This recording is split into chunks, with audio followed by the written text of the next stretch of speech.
Assalamualaikum warahmatullahi wabarakatuh. Yang terhormat Bapak Muhammad Halim Maimun, SEMM, selaku dosen pengampu mata kuliah manajemen pengantar. Di sini kami dari kelompok 5 akan mempresentasikan hasil diskusi dari kelompok kami yang berjudul komunikasi. Yang beranggotakan yang pertama Mohriskin Nuruddin, yang kedua Ananda Dito Pramudia Putra, yang ketiga Aulia Putri Amanta, yang keempat Yesabila Ani Mutiafani, yang kelima Melia Zulfa Ashidah. Baik, langsung saja kita mulai presentasinya. Yang pertama adalah definisi komunikasi dibagi menjadi 3 pengertian. Yang pertama, secara etimologis. Kata komunikasi berasal dari bahasa Latin communication, dari kata yang berarti berpartisipasi atau memberitahukan. Kemudian yang kedua, bahasa Latin communicatus, yang artinya berbagi atau milik bersama, atau dari kata komunis berarti milik bersama atau berlaku di mana-mana. Sehingga kata komunis, opinion, mempunyai arti pendapat umum atau pendapat mayoritas. Kemudian yang ketiga, dalam literatur. Contohnya dari beberapa tokoh seperti D. Aswell yang mendefinisikan komunikasi yaitu wow say what it's which channel to whom with what effect.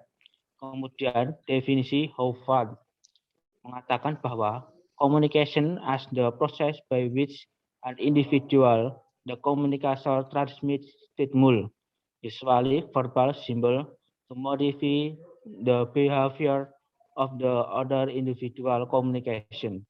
Sedangkan Hicks and Gallen mengemukakan communication is the transfer and understanding from one person to another. Ilmu komunikasi sebagai ilmu pengetahuan sosial yang bersifat multidisipliner. Multidisipliner maksudnya tidak bisa menghindari perspektif dari beberapa ahli yang tertarik pada kajian komunikasi. Sehingga definisi dan pengertian komunikasi menjadi semakin banyak dan beragam.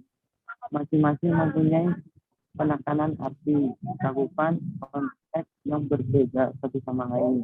Tetapi pada dasarnya saling melengkapi dan menyempurnakan makna komunikasi sejalan dengan perkembangan ilmu komunikasi. Definisi komunikasi secara umum. Definisi komunikasi secara umum adalah suatu proses pembentukan, penyampaian, penerimaan, dan yang terjadi dalam diri seorang dan ada di antara dua atau lebih dengan tujuan tertentu. Yang kedua yaitu komunikasi efektif. Bagaimana agar di dalam manajemen dapat berlangsung komunikasi yang efektif?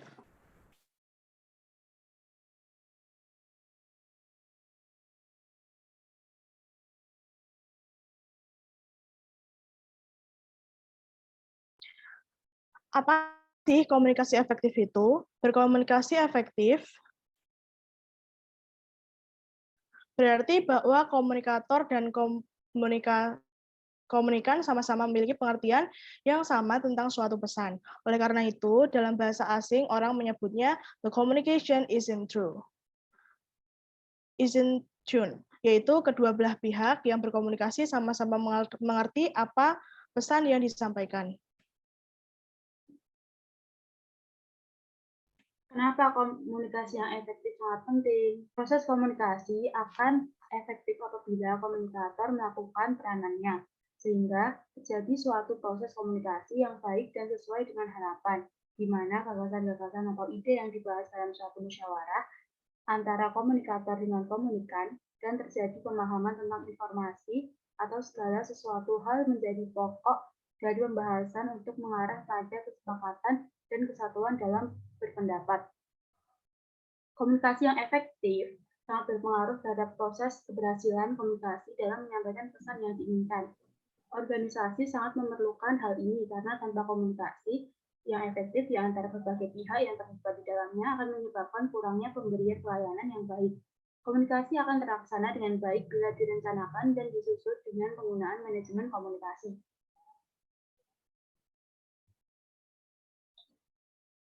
Meningkatkan efektivitas. Yang pertama, kesadaran akan kebutuhan. Pimpinan atau manajer mempunyai peranan penting dalam proses komunikasi, karena seorang manajer bisa mengambil kebijakan atau langkah-langkah untuk meningkatkan efektivitas komunikasi. Yang kedua, penggunaan umpan balik. Komunikasi dua arah ini memungkinkan proses komunikasi berjalan lebih efektif. Para pemimpin dan manajer dapat melakukan dua hal penting mendorong umpan balik dan menggunakan secara efektif. Manajer dapat menciptakan lingkungan yang mendorong umpan balik dan mendapatkan umpan balik melalui kegiatan mereka sendiri. Tipe komunikasi dan cara penyampaian manajer berkomunikasi dengan para bawahannya dapat menentukan jumlah umpan balik yang akan mereka terima. Di samping itu, peranan aktif manajer untuk tetap menjaga dan mencari adanya umpan balik yang akan terjadi di sini peranan manajemen partisipatif dan komunikasi tatap muka merupakan cara-cara yang dapat digunakan untuk meningkatkan efektivitas komunikasi melalui penggunaan umpan balik. Yang ketiga, memiliki teknik komunikasi yang baik. Dalam melaksanakan tugasnya, manajer harus berkomunikasi kepada bawahannya agar rencana-rencana kegiatan dapat dilakukan. Arahan mengharuskan manajer untuk berkomunikasi agar yang menjadi tujuan kegiatan dapat tercapai. Jadi, seorang manajer akan dapat melaksanakan fungsi-fungsi manajemen melalui interaksi dan komunikasi dengan pihak lain. Definisi konflik. Proses yang dimulai ketika suatu pihak memiliki persepsi bahwa pihak lain telah mempengaruhi secara negatif sesuatu yang menjadi kepedulian atau kepentingan pihak pertama. Jenis-jenis konflik. Yang pertama ada konflik di dalam individu.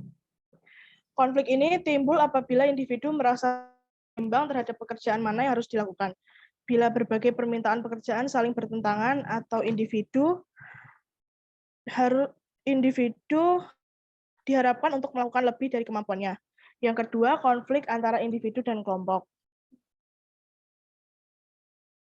Konflik ini berhubungan dengan cara individu menanggapi tekanan untuk keseragaman yang dipaksakan oleh kelompok kerja mereka. Contoh, seseorang yang dihukum karena melanggar norma-norma kelompok. Yang ketiga, konflik antar individu dalam organisasi yang sama. Konflik ini timbul akibat tekanan yang berhubungan dengan kedudukan atau perbedaan-perbedaan kepribadian. Yang keempat, konflik antar kelompok dalam organisasi yang sama. Adanya pertentangan kepentingan antar kelompok. Yang kelima, konflik antar organisasi. Akibat adanya bentuk persaingan ekonomi dalam sistem perekonomian suatu negara. Konflik semacam ini sebagai sarana untuk mengembangkan produk baru, teknologi, jasa-jasa, harga yang lebih rendah, dan pemanfaatan sumber daya yang tersedia secara efisien. Metode pengelolaan konflik. Yang pertama ada metode stimulasi konflik, yang kedua ada metode pengurangan konflik, dan yang ketiga ada metode penyelesaian konflik. Yang pertama, metode stimulasi konflik. Metode ini digunakan untuk menimbulkan rangsangan karyawan karena karyawan pasif yang disebabkan oleh situasi di mana konflik terlalu rendah. Metode stimulasi konflik meliputi. Dan yang kedua, metode pengurangan konflik. Metode ini mengurangi permusuhan yang ditimbulkan oleh konflik dengan mengelola tingkat konflik melalui pendinginan suasana, akan tetapi tidak berurusan dengan masalah yang pada awalnya menimbulkan konflik itu. Dan yang ketiga adalah metode penyelesaian konflik. Metode ini dipusatkan pada tindakan para manajer yang dapat secara langsung mempengaruhi pihak-pihak yang bertentangan. Ada 3 metode penyelesaian yang sering digunakan, yaitu yang pertama ada dominasi dan penekanan. Metode ini melalui cara-cara, yaitu kekerasan yang bersifat penekanan autokratik. Selanjutnya penekanan yaitu cara yang lebih diplomatis, menghindar di mana manajer menghindar untuk mengambil posisi yang tegas. Penentuan melalui suara terbanyak mencoba untuk menyelesaikan konflik antar kelompok dengan melakukan pemungutan suara melalui prosedur yang adil. Yang B, kompromi manajer mencari jalan keluar yang dapat diterima oleh pihak-pihak yang saling berselisih untuk menyelesaikan masalah yang terjadi. Dan yang terakhir adalah penyuapan, di mana salah satu pihak menerima beberapa kompensasi sebagai imbalan untuk mengakhiri konflik. Baik, sekian presentasi dari kelompok kami. Apabila ada pertanyaan, boleh diajukan di Open Learning. Terima kasih. Wassalamualaikum warahmatullahi wabarakatuh. Assalamualaikum warahmatullahi wabarakatuh. Waalaikumsalam warahmatullahi wabarakatuh.